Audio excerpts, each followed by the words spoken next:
As I go to the zones then, look, what'll matter is how they actually feel when we play them. Of course, yeah. But look, so it's all the, man, it's like going through the motions sometimes. All the usual things. The art team have done a great job and they look lovely. Yeah. Will it be fun to play? That is the big question. I did like how they talked about the zones feeling open. That's been a constant criticism. I think a really good example of that is compare original Nagrand to WoD Nagrand.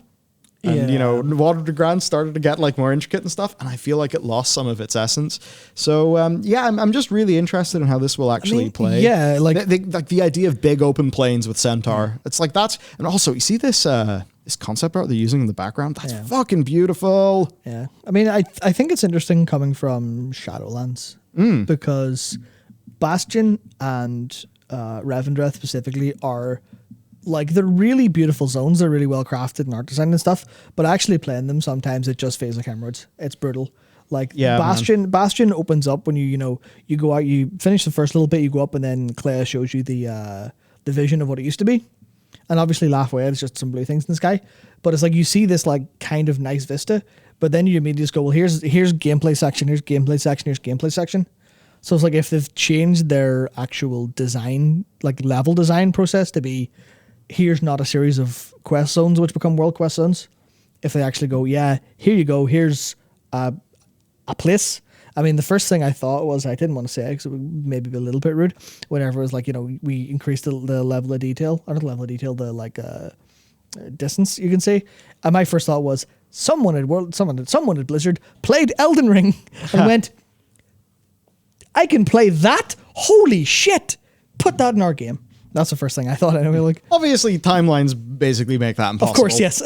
That's why I didn't say it. Yeah. So, man, these zones all look really pretty. They look, okay, I can at least say they look what I really like. If you've been around for for the many years that I've been running this channel, I actually did a little let's play of Howling Fjord purely because I liked it a long time ago. And you can't watch those videos. I took them down. Very embarrassing. But like. That's the color palettes that I like, So I see this, I'm like, oh, wide open plains. Awesome. I love this. I mean, even Azim Step stuff, like, some things. So I like that stuff. This is gorgeous. This is where I want my log cabin to be. That's very cabin territory. It's got that very... Someone just give me a Starlink and I'll relocate us over to live here. Alaska, but not snowy, kind of Finnish Norwegian forest. Yeah, 117 Haso just said they look like natural zones, and that's it. Yeah. To me, Shadowlands kind of looked like a bunch of little Disney theme areas, and they didn't feel like real places in the world. So, I suppose it actually feeling like a real place. I think that's really important for an MMO. And yeah, as you're saying in chat there too, color. There's color in these. There is. I think this is kind of a problem a little bit I have with World of Warcraft, like visual design, where it's, it's just the colors are so like, I don't know how to describe it, but that's very like deep green. And then you go somewhere else, it's like all the trees are purple. And I feel like maybe a little bit sometimes a little bit one note. But it makes for genuinely beautiful zones a lot of the time. I think that's one of the major problems I had with Shadowlands as well. Where it's like, here's Revendreth, here's your color palette for today. And you're like, why is everything in this zone the same color? Is no one an individual in Shadowlands? Let's not think about that because that's a fucking can of worms. But yeah. Now, this is actually something, honestly, look, so the way that flying is in World of Warcraft, right? It's like, I don't know if you ever played a game like Counter-Strike where you could just use the no-clip command and you just have a free camera and you can fly through the world. Flying in WoW is that, right? You have a 3D model that is just that. It doesn't feel like gameplay. It's just a means of transport.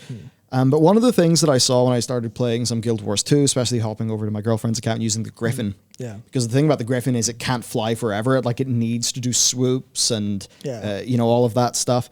Is that it really felt like you're actually riding a Griffin. And on just the level of like, hey, I'm playing a video game. Because that's the thing with a game like World of Warcraft, especially as we have moved so into the realm of everything is fucking numbers and stats and raid bots and simulations and everything.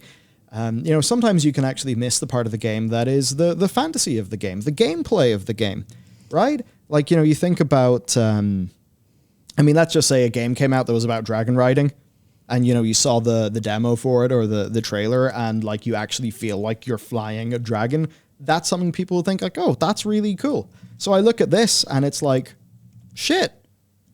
I'm going to dive off a cliff, open up my wings, get a whole bunch of momentum, do a big swoop.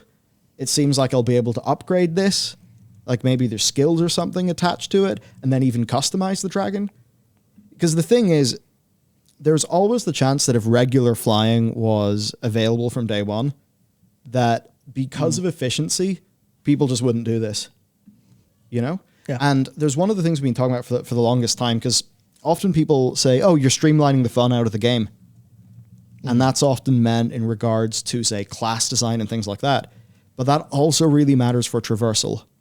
And I think it's really worth remembering, if you streamline travel to just be, this is the optimal way to move from A to B, then you're not playing a game anymore. Yeah. Then the world is just an inefficient to use menu. So with this, like, look, you can do cool flips and swoops and shit. It looks fun. And that's the thing. Like, imagine if you're going to do your world quests or do whatever. I don't know what the world content's going to be, but like if you're actually doing that, that could be fun. Now, imagine too, with something like this, they can make races, couldn't they? That's exactly the content they open up. Yeah, they can make races. They could make challenges. I mean, remember how in the Burning Crusade, as a part of the Netherwing questing, you actually did the dragon races? And even with the extreme limitations of their flight system, that was still like a really cool quest that people really remembered. So I just think about that. There are so many cool gameplay opportunities they've got with this. And one of the things that we've been talking about for such a long time is that it's like WoW's really struggled to reward players with things, because it's like, what the fuck do we give people? It's gear. We don't have dies. Gear mounts pets. That's gear mounts pets. This is another way to reward people, right? All the customizations for your dragon. So yeah, I think this is, this is not an expansion saving feature. I get that. Like if the content's shit, then it won't matter that you can swoop around in a cool dragon. Yeah. But I think about how this interacts with the zone design and all that, and it just seems like a great feature. So the way I think about this is that World of Warcraft has largely been the same outside of system changes and like some, like, obviously lore change, etc. But there's any new gameplay is just a slightly different form of what you're already doing. This and the button hold are like the two things that are literally brand new feeling gameplay for World of Warcraft. I would not in a million years have ever actually expected this, nor would I have expected the other thing. I thought they would just keep things the way they're going and just be there until they are dead. That's it. It's like, you think of other gameplay they've added that may feel vaguely unique, and you think of like the Falling Bastion World Quest, where you just fall and that's just, you're falling in a direction. Okay, sure, fine. There's Flappy Bird, which is just a tap thing to go up. But now if you have a whole system of gameplay, you could have a Flappy Bird kind of game, but now there's literally gameplay to it. You can now literally actually have fun moving.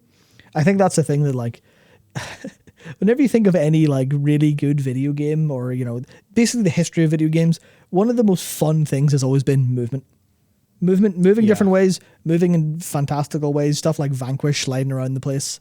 It's all the stuff that's really, really cool for people. Titanfall, wall running, jumping, swinging stuff, grappling hooks. All that stuff is literally like, it's hard to kind of understand it without playing it. And not to say this is like some incredible implementation of it, but literally just you're doing stuff and it's fun. There's loads of different ways to do it. In the same way, like you get into a fight in World of Warcraft, and if you're single target, you likely have your single target rotation. There's no variance there. But now you're flying them out. You have another little thing to do. You want to go for a wee spin around? It honestly just adds so much. Yeah,